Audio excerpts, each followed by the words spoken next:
and welcome to my living room. You can't see much but myself and the wall behind me, but I thought change of scenery would be nice. Not really, my room needs sorting out, so I thought I'd just move downstairs because everyone else is on holiday so they can't hear me talking to myself. Today I'm talking to you about the first books in series that I love. So I need a better title, don't I? But I thought my bookworm necklace was quite appropriate today. And apologies if you can see my bra, but it's a nice one. I put a nice one on because I like this top. So, some books. Now, I will be honest and say the first two books are the only books in the series that I've read so far, but I've really loved them and can't wait to read the rest of the series. And you know, one of them, the rest of the series is out, but I've just not got around to buying them. The other one, most of the series is out. So it's one of those sort of things. And they're sort of recent reads as well. So I'll start off, and the first one is Divergent. Obviously we all know it's in the cinema now. And my family have seen it, but I haven't. So I need to look into going to see it. We know it's about Tris. You know, Beatrice Pryor, Tris. She's 17, and when they turn 17, they get to choose the faction they will live in for the rest of their lives. I'll bit my tongue. So you don't have to remain in the faction you were brought up in, but a lot of people do because they just are their faction through and through. But to decide on their faction, they have to go through a series of tests, which is understandable. They want to make sure that it gives you the idea of where you really should be. So Tris goes through the faction tests, as does her twin brother. And when it comes to changing their factions, they both change faction. But they don't choose the same one. Because Tris is Divergent. So what Divergent means is that there's more than one faction which you could belong to. You're not more one than any other. You're sort of equal of two or three. So you've got a good choice to make. So Tris makes her choice and becomes Tris. Because she chooses her name and decides she no longer wants to be known as Beatrice, she becomes Tris. But when you've changed faction, that's not it. They faction train you up, and the reason they train you up because to choose your job. Once you come part of a faction, there's sort of jobs that different factions do, and so they run a series of tests to put you in the right job for your abilities. But Tris is causing trouble, or should I say trouble surrounds Tris. Wherever she goes, trouble appears. But it's a good read, and I'm looking forward to reading Insurgent and Allegiant. But yes, good series. I recommend you read it, or at least read Divergent. I can't say about the rest, I haven't actually read it. The next one is again a series which I've only read the first book of, but I do own the second book and I'm ready to read it. And that series is the Gone series by Michael Grant. So in this series, everyone's having a normal day. You know, everyone's at work, school, pardon me, doing whatever it is they do. Then all of a sudden, poof, anyone who's aged 15 or over has disappeared. So as you can imagine, some people are sat in class, half their class disappears. The teacher's gone. It's a bit scary. So some people sort of go, well, we'll carry on so it's a normal day, they'll come back. Nada, zilch, nothing. So what happens is they discover that everyone over 15 has disappeared, which leaves 14-year-olds in charge of running the place. Not a good idea. You sort of get a bit Lord of the Flies-esque, in that there's the high school in the town, but there's also a bit of a posh high school, and they clash. Because the people at the posh school believe because they are posh, they know more, they should be in charge. But the people at the school go like, no, but hang on a minute, lad. You don't know nothing about our town or how it works. Don't know what I'm talking about. Because I believe this school is a bit of a boarding school. So they're not living in the town and knowing all the people. But as you can imagine, there's chaos because babies and children, nada. There's lots of kids crying because they want their mums. Totally understandable. At 22, I think I'd be in tears wanting my mum. I do not know how to cope on my own. I mean, I'm on my own for the week. I get terrified at night walking from my lounge, check the door's locked, and up to my room. That terrifies me. Fucking terrifies me. And then, because obviously before I get into bed, I've got to do a check that there's no spiders, because they terrify me. Because if there is one, I don't know what the hell I would do, besides ring my best friend and being like, there's a spider, come get rid of it. And then hiding myself in one corner of my house and my house only. So yeah, can you imagine being 14? There's no one in the town. Scary stuff. So as you can imagine, there's a bit of battling going on against each other. And what they discover is that people who turn 15 are also just disappearing. So on your 15th birthday, poof! And no one knows what's happening. Because no one knows what's happening on the outside. Because they're sort of in a bubble. No one knows what's happening on the outside. Are the people on the inside fighting to get in? Or are they gone? Gone. You don't know. So they're obviously trying to work out why this has happened. And they also encounter something a little bit scary. Yeah. But it's a good book, and I actually really cannot wait to get started on the second one, which is called Hunger. But maybe I'll start that later today, or tomorrow, or some point, when I should be writing my assignment. So next, we're getting towards children's books rather than YA books. And we have the Spooks Apprentice by Joseph Delaney. So this is set in my county. Yeah, but just my county, my local area, which automatically makes it a book for me to read. So it's about the Spooks Apprentice, funnily enough. And to be a spook, you need to be the 7th son of a 7th son. Complicated shit. Let's be honest, how many people have 7 sons to then become a 7th son? Of course, this is sort of set in a time where people had a lot of children, because they needed to have a lot of children to stop them being so poor. And the job of the spook is to sort of keep the town and the county safe from like boggarts and witches. So even in this first book, he's got to learn how to keep a witch at bay. Now, I'm sure plenty of you have heard of the Pendle witches. If you haven't, where the hell have you been? Unless you're not from the UK, and I'll let you off. To be fair, I might not have never known if I didn't live in the area. I now sort of think, well, it's something everyone should know. But maybe you don't know. Maybe you don't need to know. Well, Alice Nutter, the Lancashire witches, the Pendle witches. Yeah, that's sort of what this is based on. Anyway, as I'm saying, the spook that currently looks after is sort of getting old. He's a bit past it. But he can't give up until he's trained up someone new. And he's not had much luck at training up new people. So Thomas is pretty much his last hope. So Thomas better pull it out the bag and be a good one. Now, I first read these when I was about, how old was I? 11, 12. I read them in high school. They were in the library. I love the library at school, it was amazing. We had a thumbprint reader.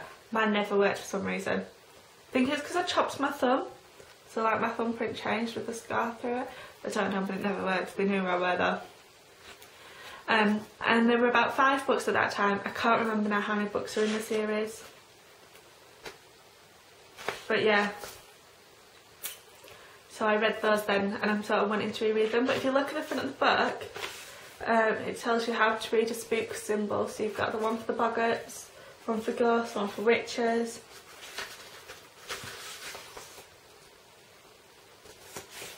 And there's also a map at the front. So apparently there's 6 books in total. Read it. Next is definitely a children's book. I mean, on the back it says age 10 plus, which says it all really. So this is Dancing Peel from the Dancers series. There's technically 5 books in the series, but the 5th book is so hard to get hold of, as in it costs about £200 to get hold of. But I really want to read it. Really want to read it.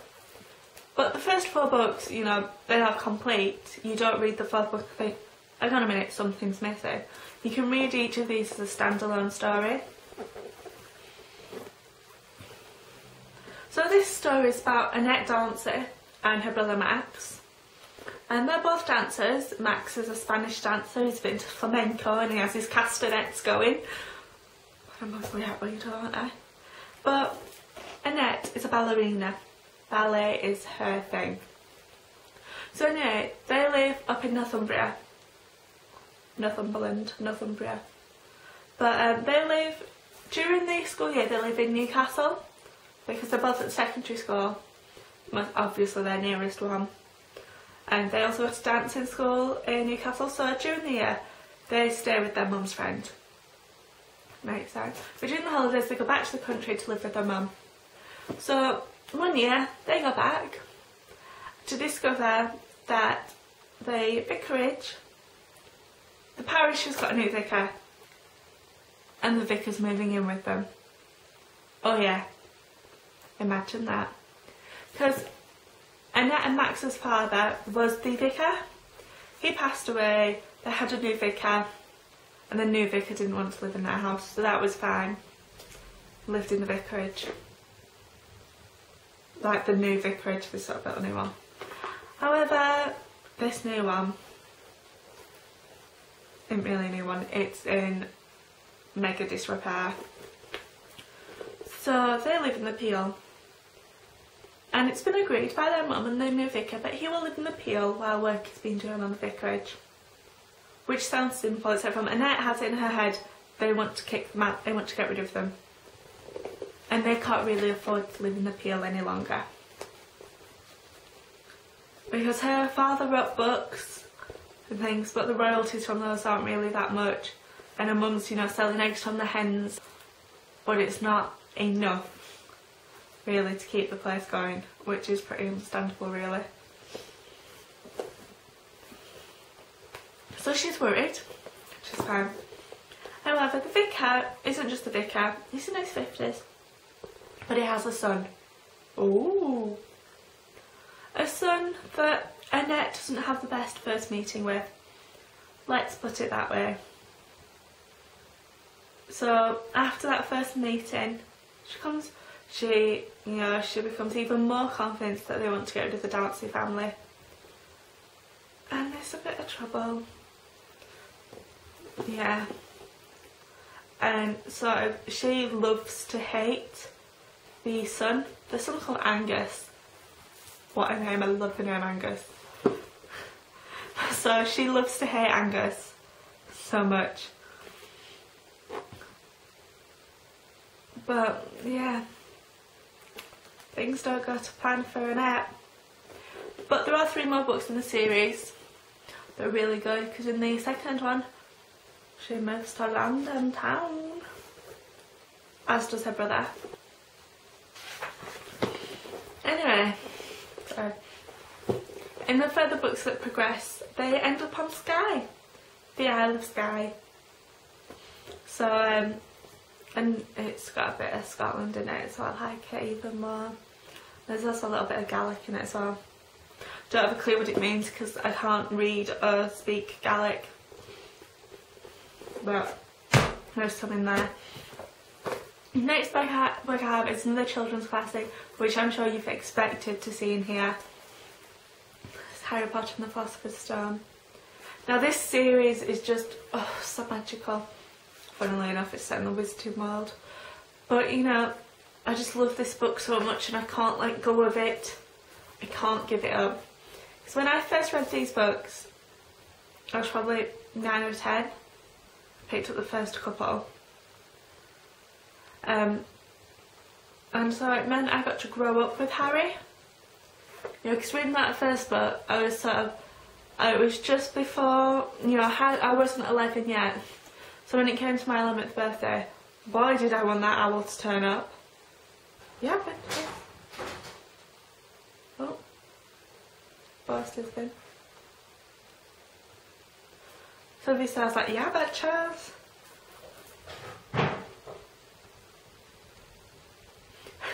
So I was like, yeah, bitches, get me that owl. I'm going to Hogwarts. I'm obviously magical. Didn't bloody happen though, did it? I'm still waiting for that Hogwarts letter. Dumbledore, what the hell were you playing at? But anyway, Harry and his friends all got their letters, and Hermione's a bloody muggle born. So, excuse me, think this witch is a witch.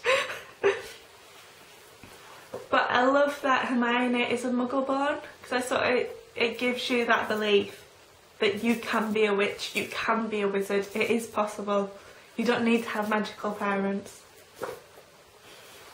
But it's just so wonderful to follow the series and watch Harry grow up. You do, when you read it at that age, you grow up with them. You learn about them, they become your friends. And that excitement over getting the new book and the new film being out and being like, I want to go see the film, nagging your parents to death until they took you to see the film. And it was just wonderful, and I want to experience it all over again.